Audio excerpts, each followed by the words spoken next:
saya akan berikan tema hamba Tuhan yang bermartabat. Ya, bukan martabat ya, martabat.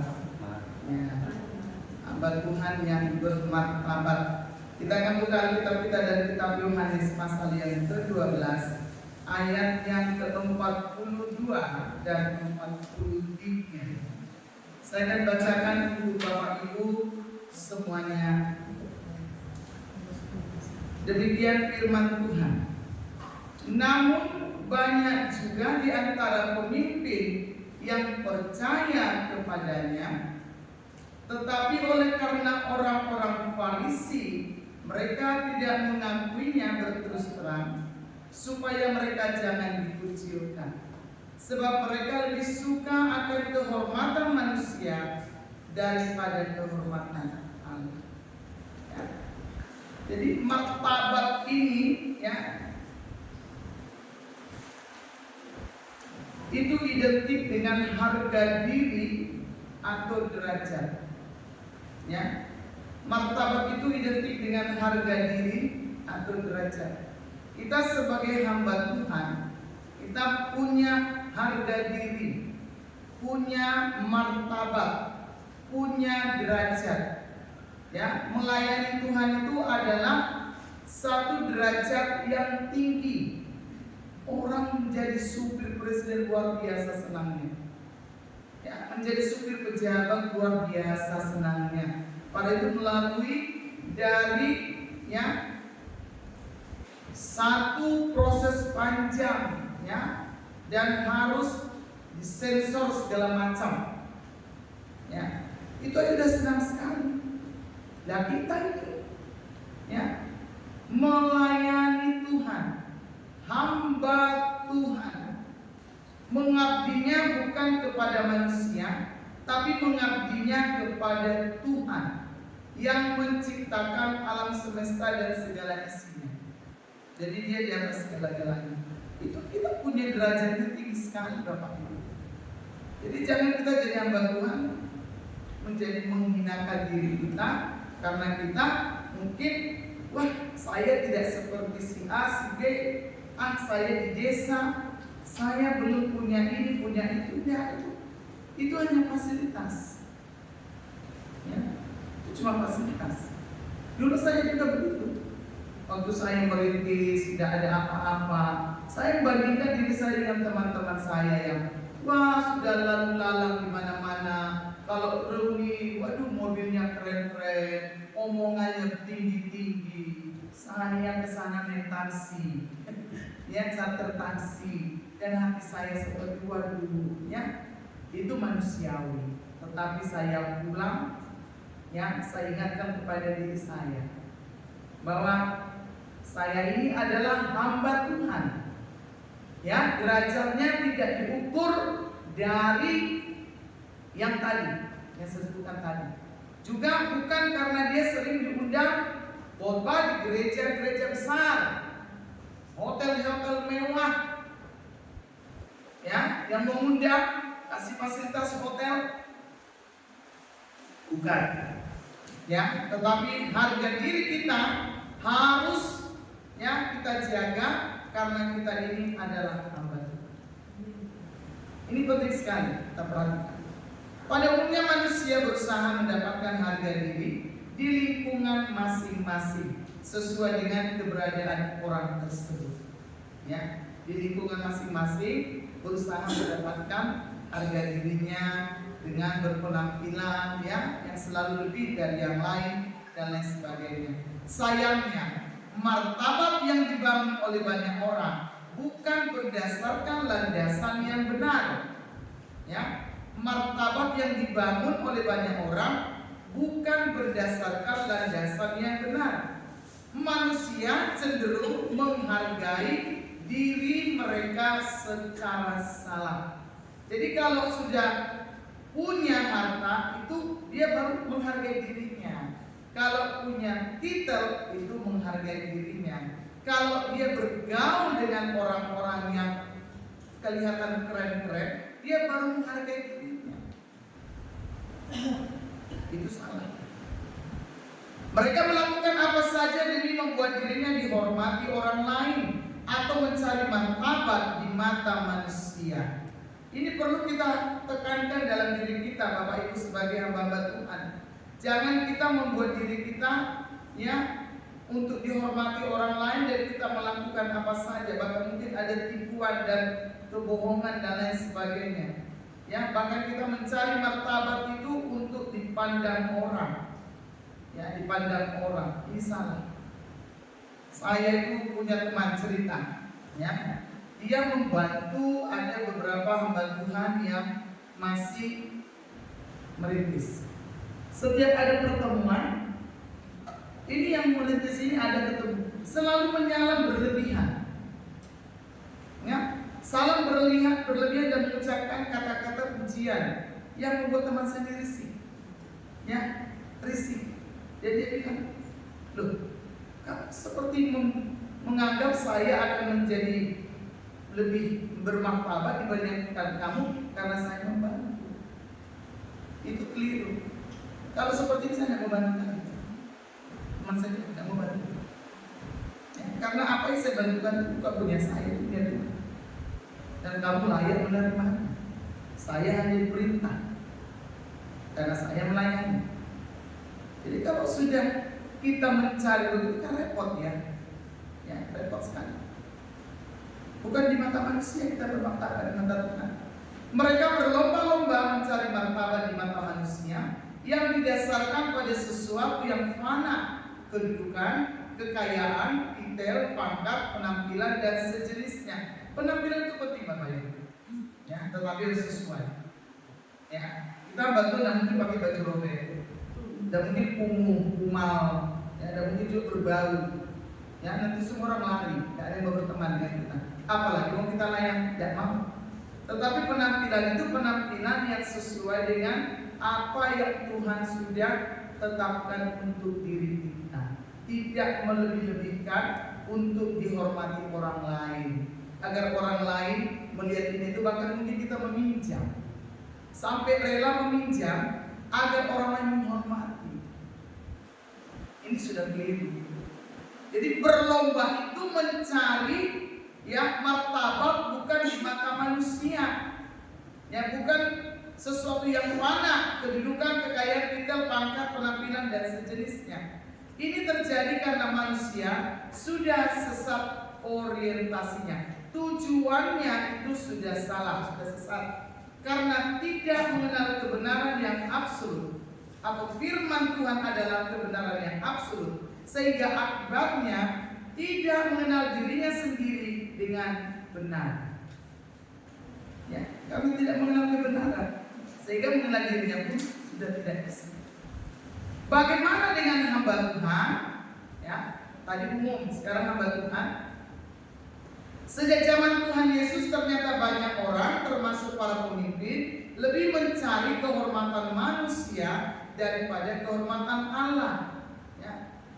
Jadi sampai dari zaman Tuhan Yesus sampai sekarang pun, banyak para pemimpin lebih mencari kehormatan manusia daripada kehormatan Allah. Banyak korupsi untuk bantu di sana sini biar kita terhormat. Bahkan hamba Tuhan juga banyak. Banyak. Tapi kita yang ada di ruangan ini harus berpegang kepada kebenaran absolut. Supaya kita punya martabat di mata Tuhan. Yohanes 12 ayat 3 dikatakan tadi, sebab mereka lebih suka akan kehormatan manusia daripada kehormatan Allah. Pernyataan Yesus ini menunjukkan suatu realitas bahwa gairah untuk berlomba-lomba memperoleh martabat atau kehormatan di mata manusia sudah mendarah daging, menjadi irama hidup, sehingga apapun dijadikan sarana demi mengejar kehormatan tersebut, demi mengangkat harga diri. Lebih suka kehormatan manusia daripada kehormatan Allah. Jadi penampilan luar itu jauh lebih dikejar daripada hidup dalam kebenaran. Jadi jauh dari kebenaran. Ini hamba-hamba Tuhan, zaman akhir, banyak yang seperti ini. Banyak, kadang-kadang temannya sebagai pelayan tidak dihargai, meninggalkan jemaatnya, wirawiri kolong kene. Ya.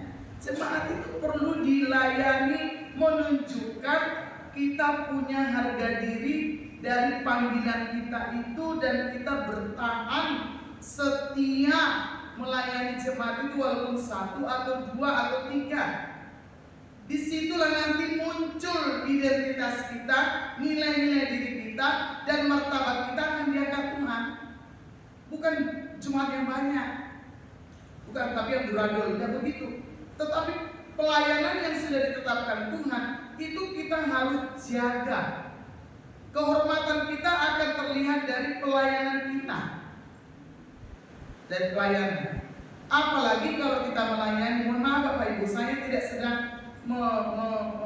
masuk sesuatu, enggak. Ini umum saja, ya. Apalagi sebagai hamba Tuhan, sedikit-sedikit minta bantuan ke sana kemari, dikit-dikit. Kalau tidak ada ongkos sudah berangkat.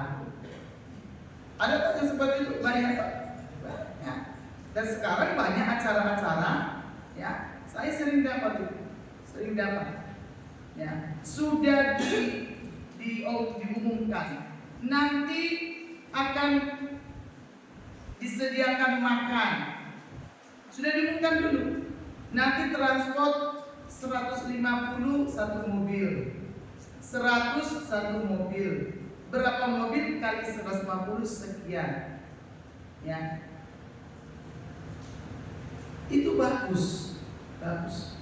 Tetapi apakah yang memberi itu tujuannya baik, atau dia ingin dihormati bahwa dia kaya, mampu, bisa membayar para hamba Tuhan untuk berkumpul, atau yang datang ini apakah motivasinya untuk beribadah atau mengejar tadi yang sudah disebutkan itu. Ini juga harus kita mendeteksi diri kita masing-masing, Bapak Ibu, sebagai bagian. Ya, tidak salah ada seperti itu, tidak salah. Tetapi jangan kita menjatuhkan kehormatan kita. Yang kita kejar itu adalah firman. Ya. Melayani pun kita tidak usah berpikir orang nanti akan kasih saya sekian. Tidak. Tuhan yang kita layani, dialah yang menghormati kita, karena kita sudah melakukannya.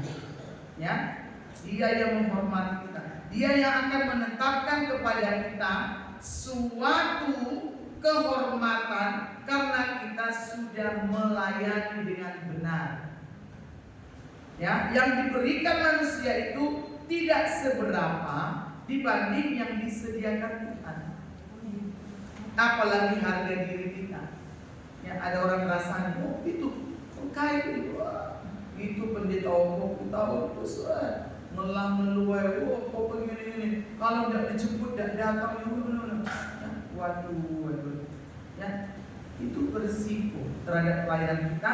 Juga berdampak kepada kehormatan.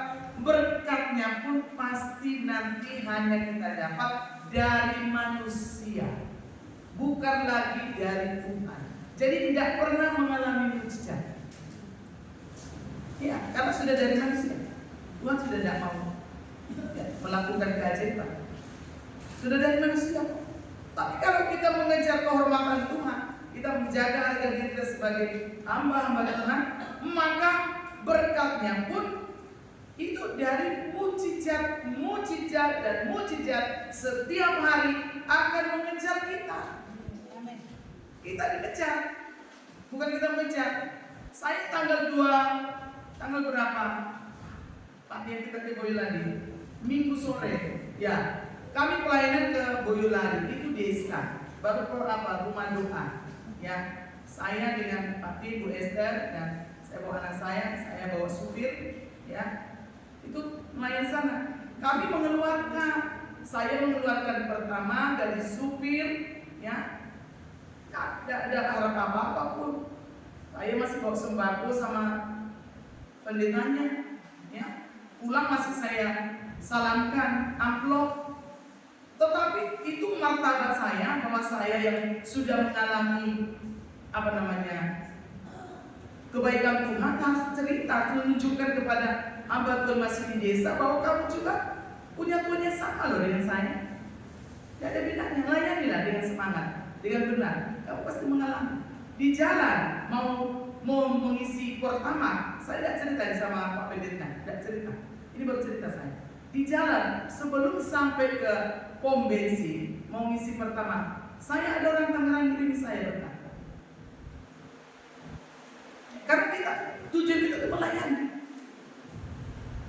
menyampaikan kebenaran, menyampaikan firman, bukan memikirkan nanti ya hitung-hitungannya bagaimana. Tidak ada hitung-hitungan. Tuhan aja tidak pernah menghitung kok dia mati dosa untuk kita. Ya, itu total loh. Penghargaan, ya karya dahsyat yang luar biasa itu. Ya kita berbuat apa sih? Saya ini sakit Bapak Ibu. Ini lagi sedang terapi saya. Leher saya ini sampai ini copot-copot ini. Tapi saya paksa diri saya. Saya tidak mau membatalkan. Kalau saya batalkan, saya punya nilai jahat. Berarti tidak punya aturan. Udah mau khotbah membatalkan. Mesti gitu kan? Mesti rusak nama saya. Pasti rusak. Saya tidak batalkan. Pak Timotius saya di grup gereja saya bilang siap. Padahal lagi cepat-cepat. Ya, cepat-cepat di belakang. Kenapa? Kehormatan kita, martabat kita sebagai hamba Tuhan, itu kita yang menaruhnya, kita yang mengatur, kita yang menetapkannya.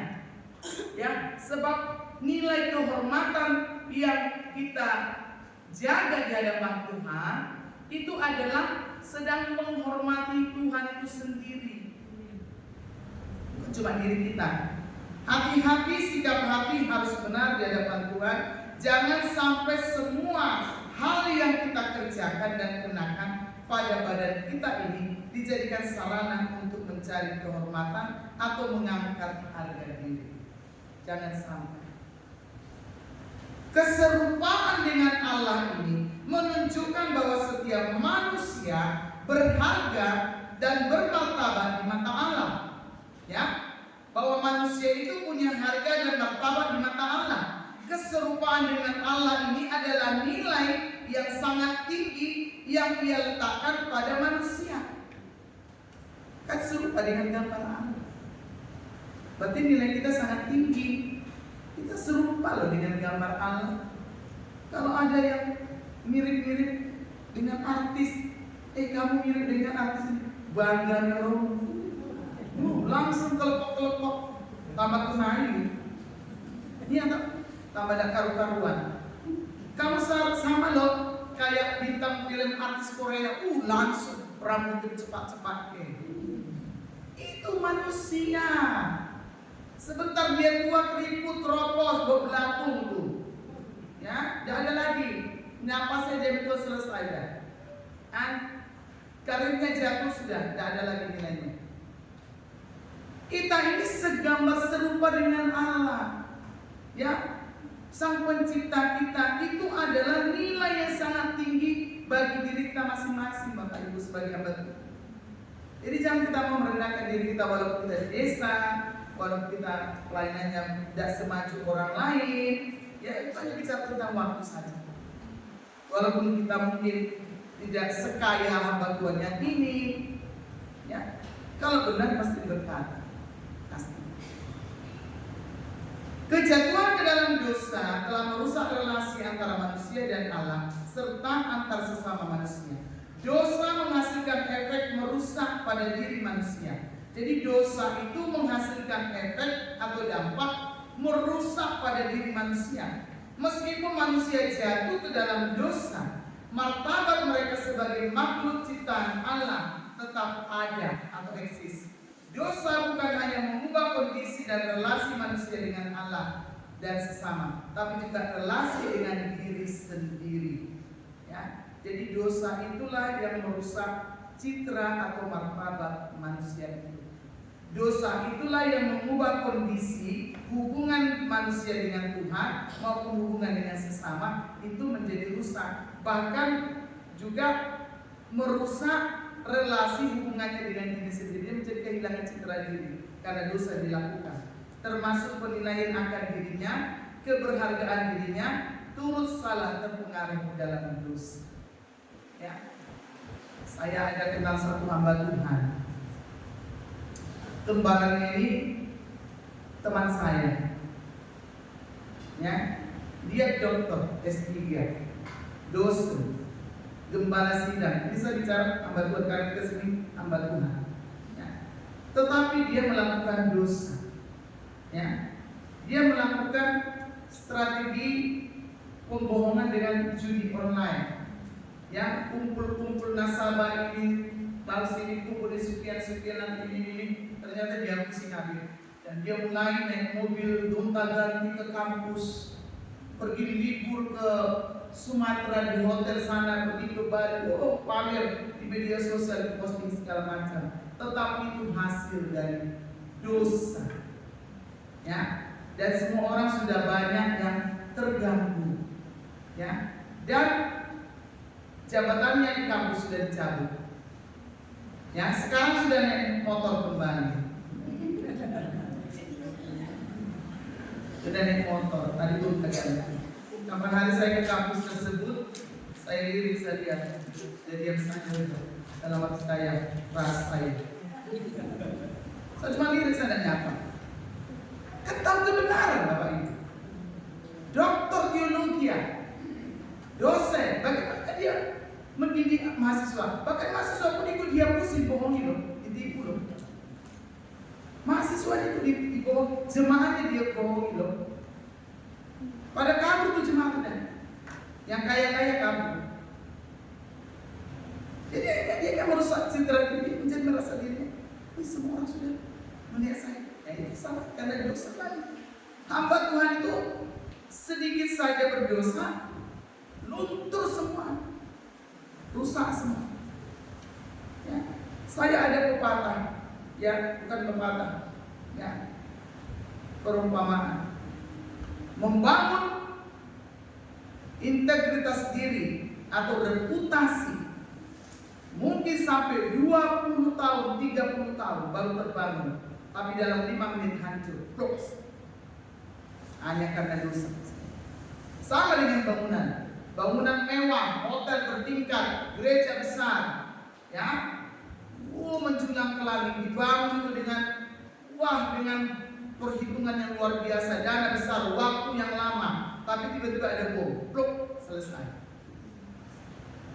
Rata dengan tanah. Seperti itu reputasi kita, Bapak Ibu. Kita udah bangun susah payah, mungkin ngos-ngosan, jungkir balik, makan tidak makan, berdoa puasa, ya. Tetapi setelah kita diberikan Tuhan kepercayaan, kita punya nilai-nilai, kita jatuh dalam dosa, selesai akan hancur, rusak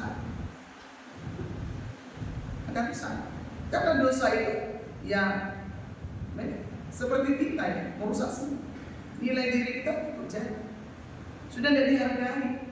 Manusia sudah akan tidak tertarik dengan kita. Bagaimana dengan Tuhan? Tentunya juga sudah tidak tertarik.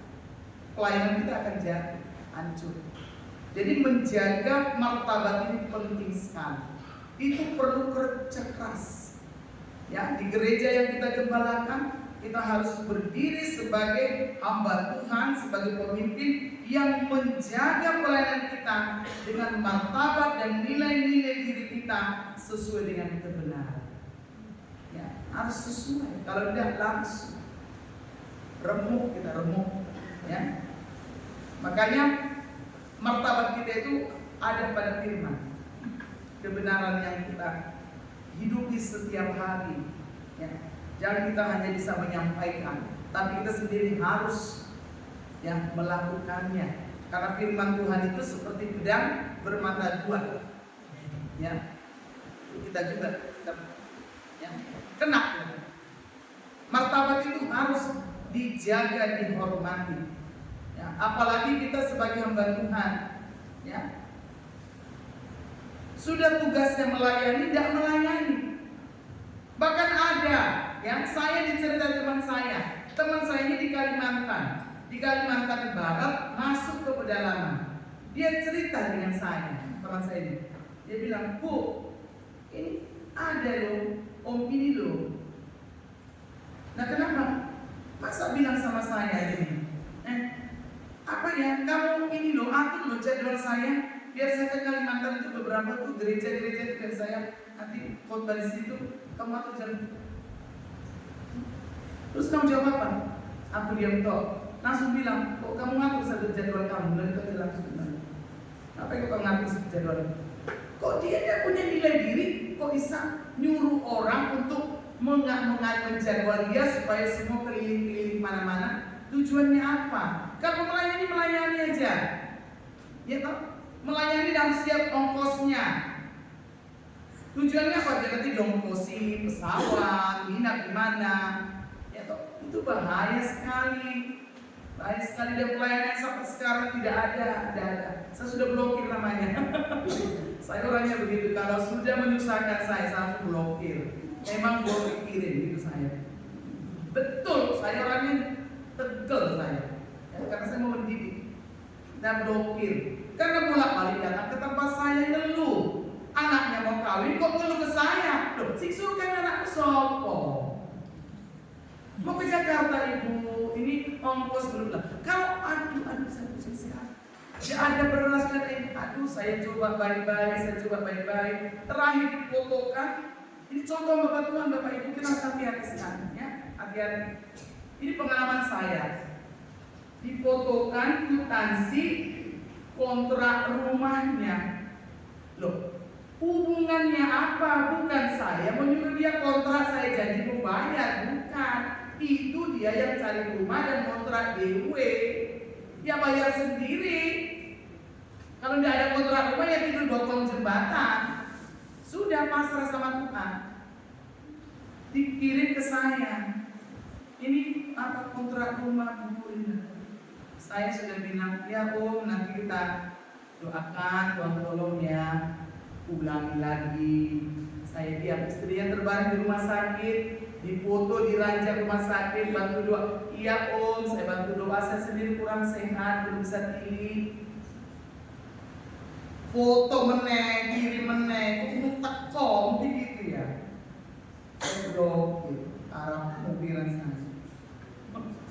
Sudah 2 tahun saya blokir. Ketemu di Solo, tayangnya gini, saya pergi. Ini saya pergi. Tak mau saya berhenti, nanti tak beli.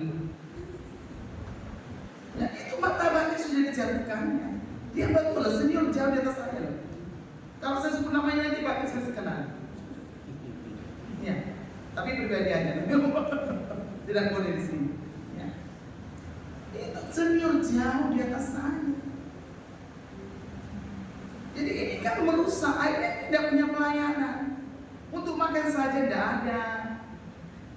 Mana Tuhan yang dilayani Bapak Ibu? Mana Tuhan itu? Bukankah Tuhan kita itu sama? Bukankah kita dipanggil melayani dan dipelihara dengan janji firman berlaku bagi siapa saja? Ya, itu berlaku bagi siapa saja. Kalau selama kita menjaga martabat dan citra diri kita dan tidak membiarkan diri kita kesentuh dosa, maka nilai-nilai diri kita di hadapan Tuhan itu sangat tinggi. Di hadapan sesama pun sangat tinggi. Orang tidak akan sembarang sama kita. Tidak. Tidak ada yang berani sembarang. Karena mereka akan merasa hormat dan segan. Karena kita punya nilai diri yang kita jaga, yaitu kebenaran firman. Melalui Kristus, manusia memiliki harapan untuk memperoleh kembali kondisi dan relasinya yang benar dengan Allah dan memulihkan martabat mereka. Jadi Kristus itulah harapan kita untuk memulihkan kembali kondisi hubungan yang benar antara Allah dan memulihkan martabat manusia. Bagaimana membangun martabat yang benar? Yohanes 8 ayat 29. Dan Ia yang telah mengutus aku, Ia menyertai aku, Ia tidak membiarkan aku sendiri, sebab aku senantiasa berbuat apa yang berkenan kepadanya. Tidak ada cara lain untuk menjadi hamba Tuhan yang bermartabat di hadapannya selain berjuang untuk menjadi pribadi yang berkenan kepada Tuhan. Tidak ada jalan lain. Ya, cara lain hanya berjuanglah menjadi pribadi bagaimana berkenan di mata Tuhan, maka kita akan punya martabat. Cuma itu. Menjadi berkenan di hadapan Tuhan adalah standar hidup kita. Ada standar. Ada orang standarnya aku harus tahun ini harus ini, ya. Tapi kita punya standar hidup saya harus berkenan pada Tuhan. Semakin saya berumur, semakin lama melayani, semakin saya banyak mengalami pergaulan dengan Tuhan, saya harus semakin berkenan. Tuhan akan semakin besar, saya semakin kecil. Itu kita harus menjadi punya tujuan standar. Oleh sebab itu, karena ini pilihan, mari kita berusaha memiliki kehidupan yang berkenan kepada Tuhan setiap saat. Yesus selalu melakukan apa yang berkenan kepada Bapa. Kata berkenan, ya, dalam bahasa Ibrani, ta'aresta, menunjukkan bahwa setiap tindakan Yesus adalah sinkron dengan kehendak Bapa. Tindakan Yesus itu sinkron dengan kehendak Bapa. Ketika kita berbicara tentang martabat, kita sering berpikir tentang status, tentang penghormatan dan sebagainya. Namun bagi Yesus, martabat sejati bukanlah bicara tentang posisi, bukan bicara kekayaan, status sosial atau popularitas dunia. Martabat bicara apa? Matius 16, mereka menyuruh murid-murid mereka bersama-sama orang-orang Herodian bertanya kepadanya, "Guru, kami tahu engkau adalah seorang yang jujur." Ya, aletes, jujur atau benar. Dan dengan jujur, aletheia, dengan jujur atau dalam kebenaran, mengajar jalan Allah, dan engkau tidak takut kepada siapapun juga, sebab engkau tidak mencari muka atau favoritisme. Jadi Tuhan itu, ya, menjawab bahwa martabat itu bicara tentang jujur dan benar. Berarti hidup kita harus ada di jalan yang benar dan hidup jujur. Ya, hidup dalam kebenaran. Itulah martabat. Bukan apa yang dipandang manusia, yang kelihatannya Herodian, ya, yang mewah-mewah, bukan. Guru, kami tahu engkau adalah seorang yang jujur, ya. You are a man of integrity, yaitu karakter atau integritas. Engkau adalah seorang yang jujur, yang memiliki karakter atau integritas. Ajaran Yesus utuh dan murni, tidak tercemar oleh kepentingan pribadi atau tekanan dari pihak lain. Jadi ajaran Yesus ini adalah ajaran yang murni, dan itu juga yang kita ajarkan. Dan kita hidup dalam kebenaran ajaran Yesus, yaitu dalam kebenaran. Kita dipanggil untuk hidup dalam kejujuran atau a man of integrity. Ini berarti kita harus jujur dalam perkataan dan pengajaran serta perbuatan, ya. Jadi kita membantu Tuhan itu tidak boleh ngapusi-ngapusi, ya, tidak boleh ngapusi-ngapusi, agak loyo-loyo biar orang masakin, ya. Saya ada juga, ini saya banyak punya, ya, orang-orang yang saya kenal hamba Tuhan. Dia punya lembaga itu ngurusi orang-orang yang stres. Tanah sudah diberikan Tuhan luas, sudah bisa membangun, tetapi selalu difoto lah kliennya ini masak kek, makan super mie, ya, dengan loyo, ya. Maksudnya apa? Supaya orang berbelas kasihan. Berkat Tuhan yang diberikan kepada dia tidak ditunjukkannya, ya. Tujuannya apa? Berarti sedang mengapakan tidak benar, kan? Oh, bangunannya besar, mobilnya mewah, tanahnya luas sekali. Kenapa selalu diposting? Kliennya itu sih, ya, selalu ingin biar orang iba, itu sudah salah. Dia sudah tidak jujur.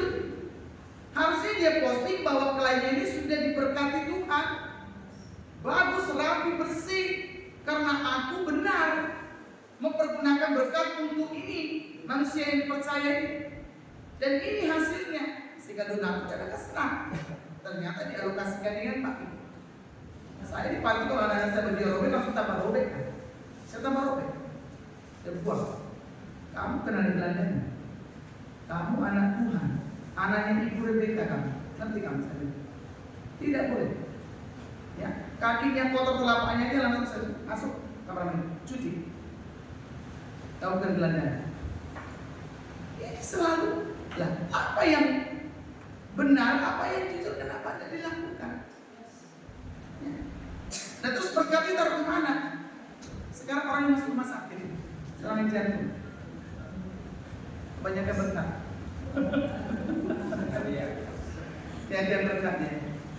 Haleluya. Saya kira di fotonya. Saya bilang puluhan zaman. Itu pembengkakan jantung. Selalu memposting yang membuat Tuhan itu seperti dipermalukan. Padahal Tuhan itu sudah memberikan ya sesuai dengan kapasitas yang kita perlukan.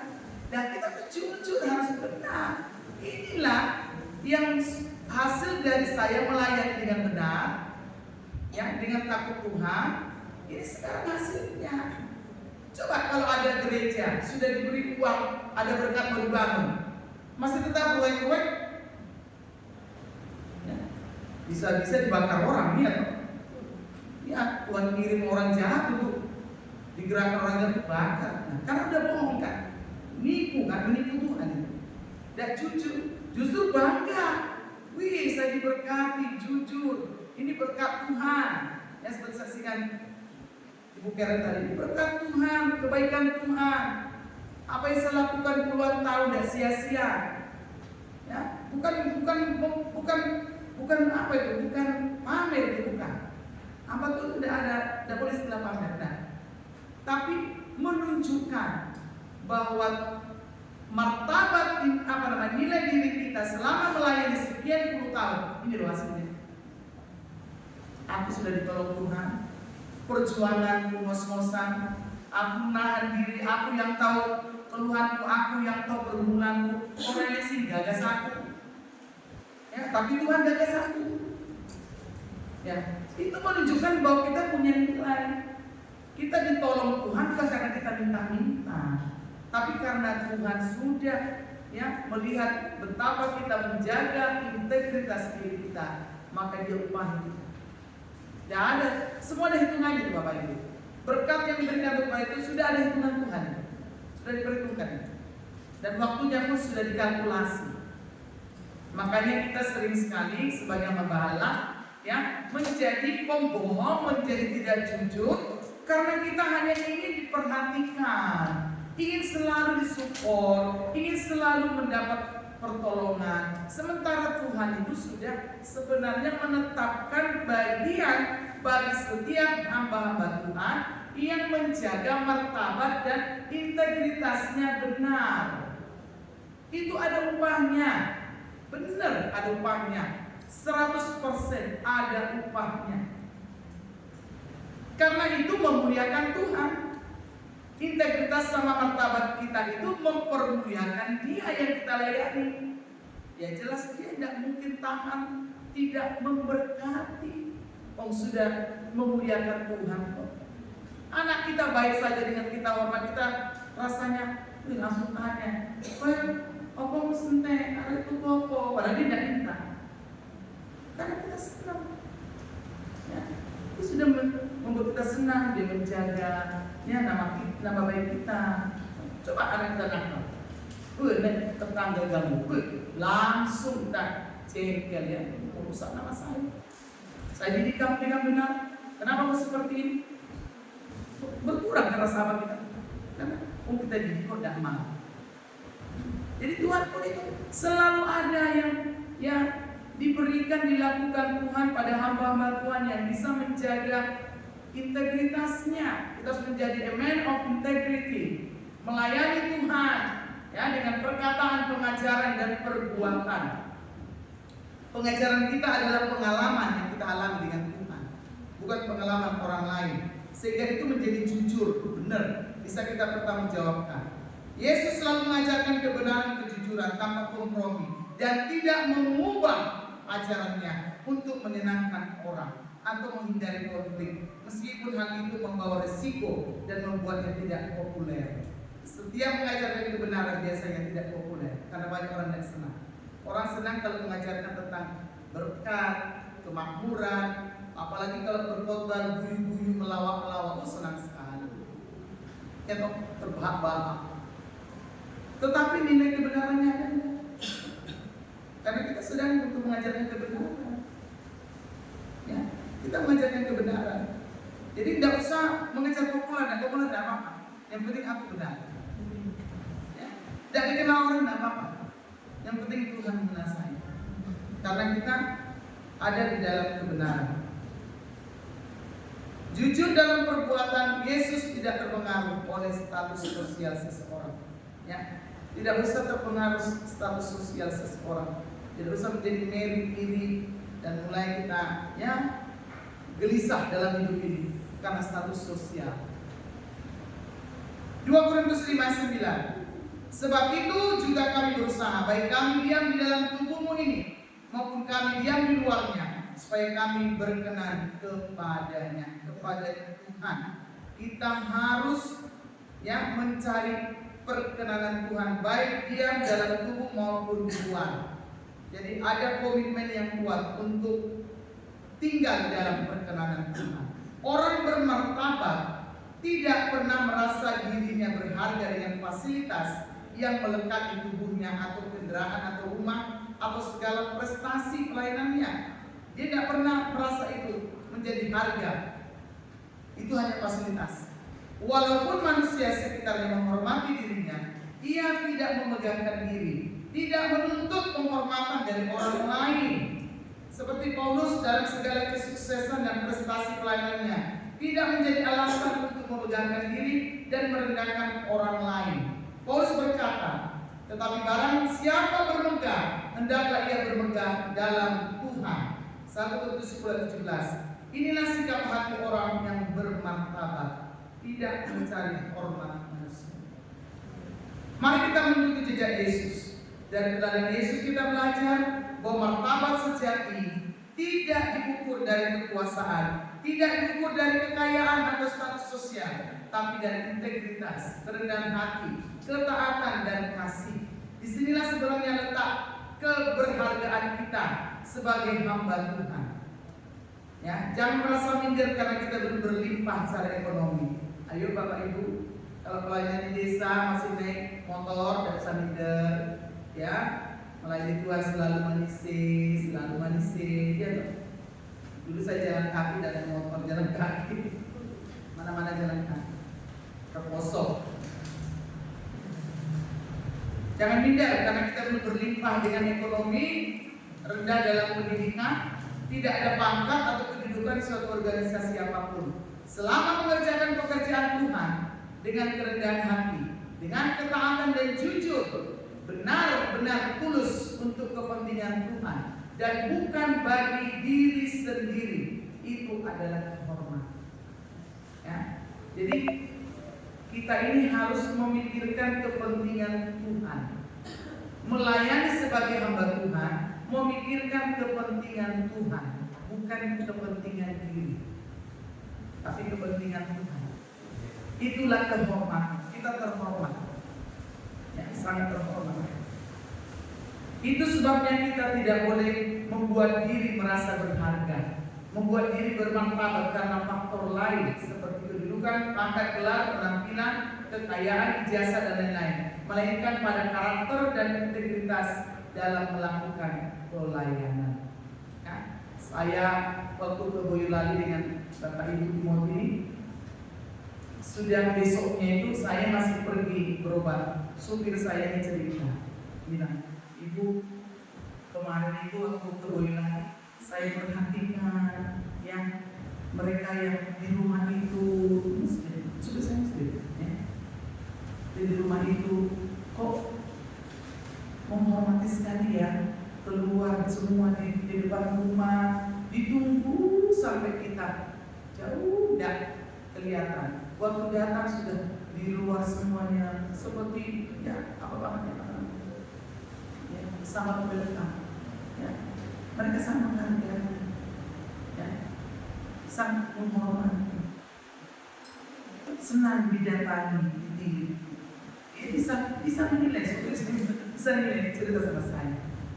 Ya. Itu orang-orang yang seperti itu, yang betul-betul merasa dihargai loh, ditirik loh. Banyak orang kadang-kadang kok masa bodoh. Ya, dihargai. Mereka memberi respon yang baik. Yang padahal mungkin sudah kena dia, sudah lama. Tetapi mereka merespon, menyambut dengan baik. Itu adalah mereka sendiri punya harga diri. Makanya mereka melakukannya kepada yang lain. Kalau seseorang tidak punya harga diri pasti tidak gagas. Karena di sini tidak punya nilai. Tapi kalau kita punya nilai diri, punya martabat, kita akan begitu sama orang lain. Akan seperti itu. Karena apa yang ada pada kita pasti itu menjadi ekspresi kita kepada yang lain. Dengan sendirinya pasti seperti itu. Kiranya Roh Kudus menolong kita semuanya untuk hidup sebagai hamba-hambanya yang bermartabat sebagaimana Yesus telah menunjukkan kepada kita semua. Amin. Mari saudara bangkit berdiri bersama-sama dengan saya. Kita akan berdoa, kita akan puji Tuhan, saya minta pemain musik. Roh-Mu yang hidup penuhi. Kiranya Roh Tuhan selalu memenuhi hidup kita masing-masing, Bapak Ibu. Dalam pelayanan kita, Roh Tuhan tidak pernah meninggalkan kita. Dia selalu ada bersama-sama dengan kita. Dan kita pun akan terus ada menjaga integritas, menjaga martabat, menjaga jati diri, harga diri kita. Karena kita dipanggil yang maha tinggi. Ya, bukan manusia, tapi yang maha tinggi, Sang Pencipta, melayani pekerjaannya, melakukan tugas kebenaran. Siapa yang melakukan hidup dalam kebenaran, maka martabatnya di hadapan Tuhan akan ditinggikan oleh Dia. Roh-Mu yang hidup penuhi. Haleluya. Roh-Mu yang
melayani dengan semangat dan sukacita karena Tuhan ada bersama hidup mereka. Dalam nama Yesus.